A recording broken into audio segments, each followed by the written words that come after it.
সাদা অ্যাপ্রনের রক্ত। সকালটা ছিল ঠিক আগের মতোই। হাসপাতালের করিডোরে ছুটছিল প্রহরের কণ্ঠ। তার হাতে ছিল স্টেথোস্কোপ, চোখে নির্ভীক দৃষ্টি।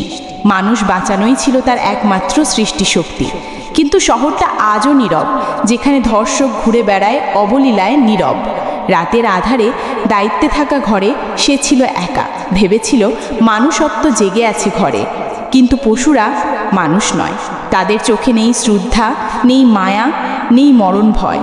তারা ছিঁড়ে খেলো তার শরীরের চিৎকার, তার স্বপ্ন ছড়িয়ে পড়ল হাসপাতালের দেওয়াল পার। কে দেবে জবাব? পুলিশ নাকি প্রশাসনের তপ্ত ভাষণ?